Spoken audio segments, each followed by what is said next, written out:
Recently I sold the old Aston percussion pistol to get a Brown Bess. This one is a reproduction, but aged to give it that antique look.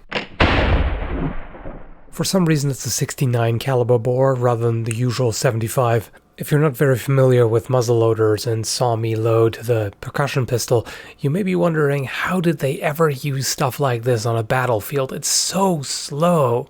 And just meticulously filling the powder measure and then dumping it down the barrel and then reaching for patches and putting the round ball on the patch and ramming that home, etc. That takes quite a while. However, what the military used was paper cartridges. So they took a round lead ball, which was substantially smaller than the diameter of the bore, put it in a rolled paper tube, tied it off, then filled it with the correct amount of black powder, and folded it to close it up. This makes it a lot quicker and easier. All you have to do is bite off the end of the paper cartridge, dump it onto the pan of the flintlock, and note the hole here in the barrel. It's called a touch hole. It's right where the main powder charge will sit, and it's going to be ignited when sparks hit the priming powder on the pan and a flash goes through the touch hole. Closing the frizzen keeps the priming powder dry and prevents it from falling off.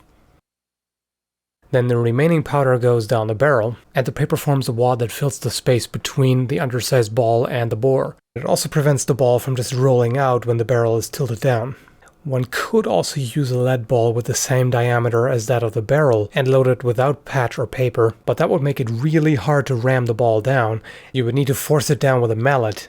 And after several shots the black powder residue builds up in the barrel, making it even harder to load. Basically, the looser the fit, the quicker and easier it is to load the musket, which is of course essential for soldiers, but it reduces the range and accuracy.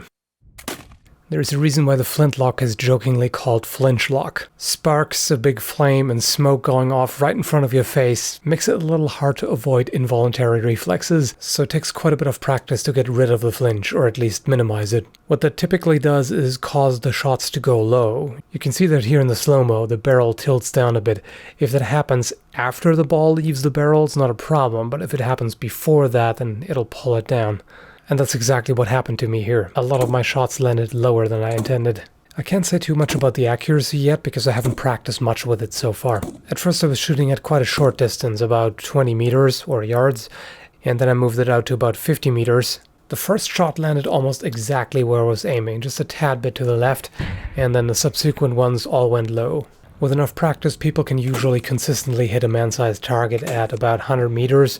Much beyond that, it gets really difficult because of the crude front sight and the lack of rifling in the barrel. And of course, sometimes things go wrong. If the flint gets too dull, it may not get sparks on the frizzen. And sometimes if you don't use enough powder in the pan, it fails to ignite the main charge. But using too much powder in the pan isn't good either, because then it takes longer to burn, which causes a hang fire, where there is a noticeable delay between pulling the trigger and the shot firing. But if the flint is well maintained and the loading and priming is done right, it actually seems reasonably reliable.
This was the second time I took it out to shoot, and I already managed to load it a bit faster than before.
And for comparison, here's how long it takes me to load my medieval crossbows.